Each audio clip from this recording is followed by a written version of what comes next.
Andrew, you'll take the stage at P2PI Live to discuss a topic I know you are especially versed in, the future of in-store retail media.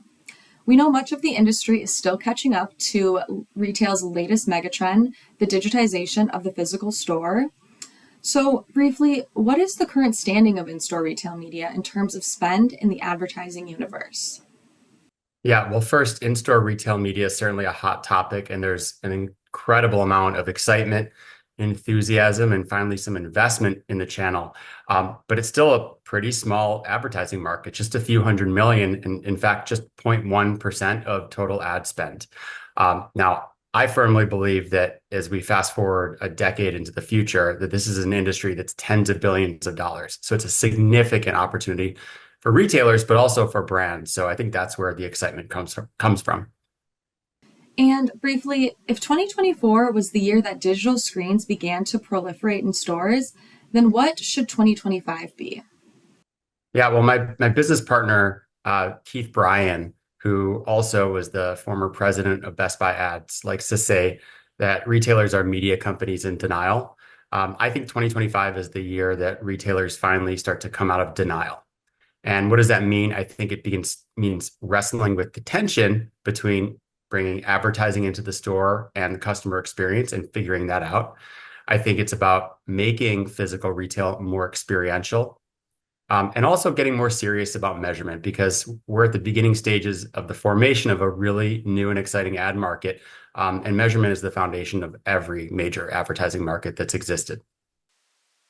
Great. And can you speak on the difference between how retailers and brands are prioritizing in-store retail media and what brands could be or should be doing to take better advantage of this fast growing opportunity? Well, I think both brands and retailers should be further along than they are now.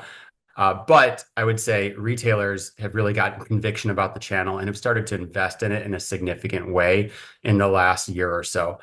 It's going to take some time for screens to roll out. That started happening in a larger way this past year. I think we'll see significant expansion in the year ahead.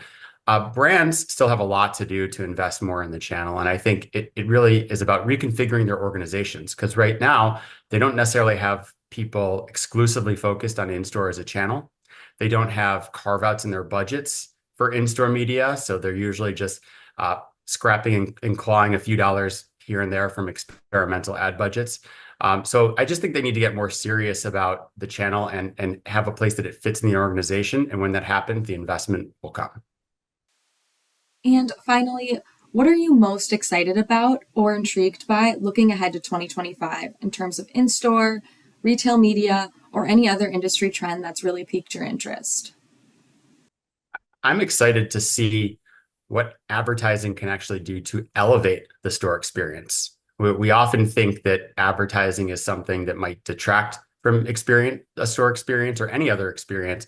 But I actually think the creative has a ton of potential. We're going to see a lot of interesting experimentation from brands and new things that will work in this context. I actually think it will be additive to the store CX rather than detracting from it. Great. Thank you so much, Andrew. And you can all hear so much more from him on this topic at Live on November 14th, the final day of the event in Schaumburg, Illinois.